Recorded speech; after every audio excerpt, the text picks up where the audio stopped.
Lollipop আবার কি জিনিস একটু বোঝায় কও তো।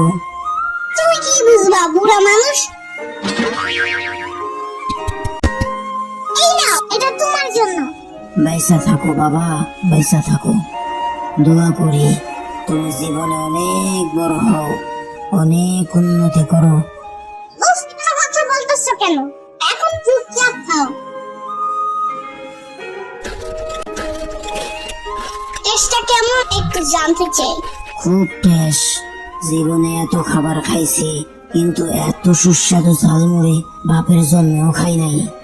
এক ঠুঙ্গা খাওয়ার পর আরেক ঠুঙ্গা খাইতে মন চাইতেছে। ওকে।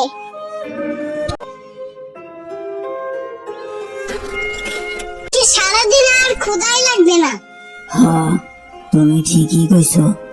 অনেক দিন পর পেট ভরা খাইলাম। আজ তাহলে আমি যাই বাবা। তুমি একা বাসায় যাবে কিভাবে? হারায় যাও যদি?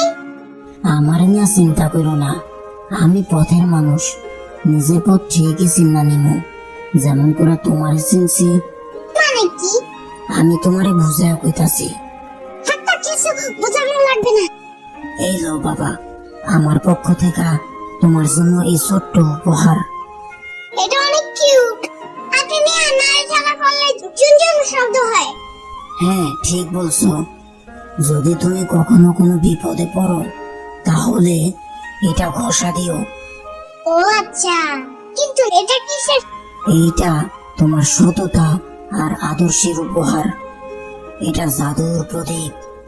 এর ভিতরে দৈত্য আছে। তাই? তাহলে ওরা নিয়ে আসো আমার বাসায়। ধর্মিয়া, তুমি খালি বেশি কথা কও। ওরে কেমনে নিয়ে আসুন তোমার বাসায়?